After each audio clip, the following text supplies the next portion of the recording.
Welcome back.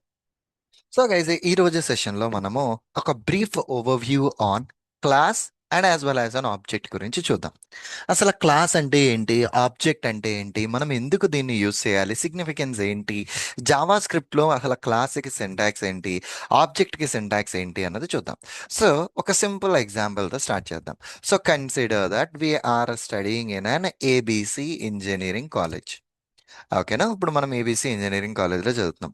Ramesh అన్న person ఏమో triple E, Suren అన్న పర్సన్ ఏమో మెకానికల్, అండ్ రాజేష్ అన్న పర్సన్ ఏమో ఈసీ. కన్సిడర్ దట్ ఈ ముగ్గురు ఈ మూడు బ్రాంచెస్లోనూ చదువుతున్నారు. Consider the exam application form. ఇప్పుడు మన దగ్గర ఒక ఎగ్జామ్ అప్లికేషన్ ఫామ్ ఉంది. సో జనరల్గా యూనివర్సిటీ నుంచి, మేబీ ఆంధ్ర యూనివర్సిటీ అవ్వచ్చు, జేఎన్టీ అవ్వచ్చు, ఎక్కడి నుంచి అవ్వచ్చు, యూనివర్సిటీ నుంచి నీకు వచ్చిన ఎగ్జామ్ అప్లికేషన్ ఫాము ట్రిపుల్ ఈఎల్కి సపరేట్గా, మెకానికల్ వాళ్ళకి సపరేట్గా, ఈసీఎల్కి సపరేట్గా ఉండదు, రైట్?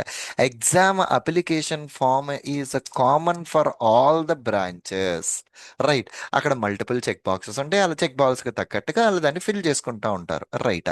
ఫర్ సపోజ్ ఇప్పుడు రమేష్ అన్న పర్సన్ ఆ ఫామ్ ఫిల్ చేసేస్తే ఆ ఫామ్లో రమేష్కి తగ్గ ఇన్ఫర్మేషన్ మాత్రమే ఉంటుంది, కానీ ఇంకెవరి ఇన్ఫర్మేషన్ ఉండదు.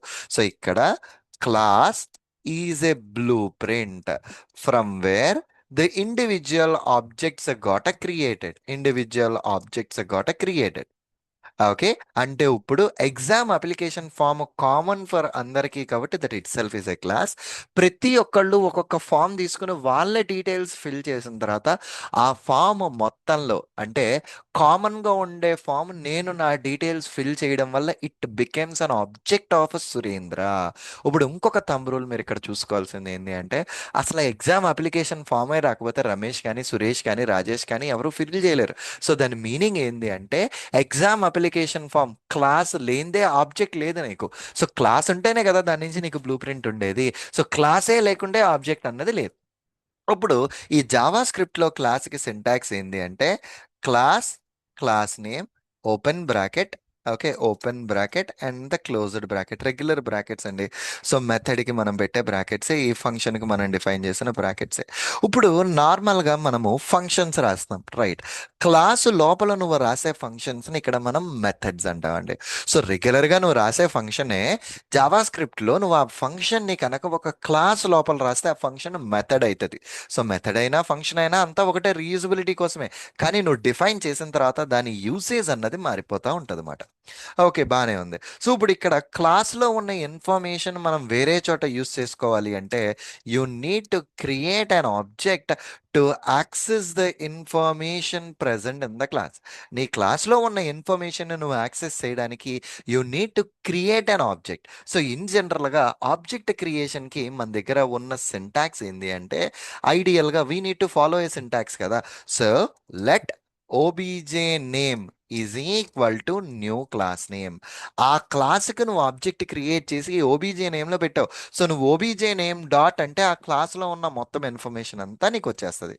So here what I'm doing is class student details అనే ఒక క్లాస్ క్రియేట్ చేశా. సో ఇంతే క్లాస్. ఈ స్టూడెంట్ డీటెయిల్స్ లోన నేను జస్ట్ గ్రీటింగ్ మెసేజ్ అని ఒక ఫంక్షన్ డిఫైన్ చేసిన. ఫంక్షన్ క్లాస్ లోపల వస్తే ఇది ఏమవుతుందండి, మనకి మెథడ్ అవుతుంది. సో ఈ మెథడ్కి నేను ఇన్పుట్ నేమ్ ఇచ్చాను. ఇప్పుడు ఇక్కడ console dot log welcome to the class అనే ఒక మెసేజ్ ఉంది. సో ఇప్పుడు ఇక్కడ ఇది చూస్తే ఇది నార్మల్గా ఫంక్షనే, కానీ నేను ఒక క్లాస్ లోపల రాయడం వల్ల ఇది ఒక నాకు మెథడ్ అయిపోయింది. స్టూడెంట్ డీటెయిల్స్ అన్న క్లాస్లో నాకు ఒక మెథడ్ ఉన్నది.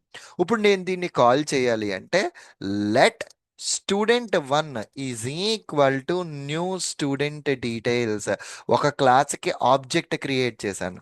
ఈ ఆబ్జెక్ట్ ద్వారా I can access that methods. So ఇదిగో సురేంద్ర. సో ఇదిగో సురేంద్ర.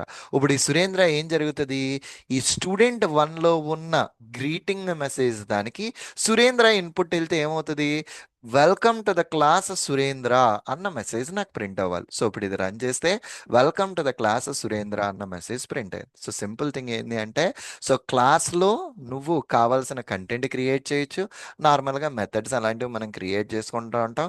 ఆ క్రియేట్ చేసుకున్నది you can call it as per your need మాట.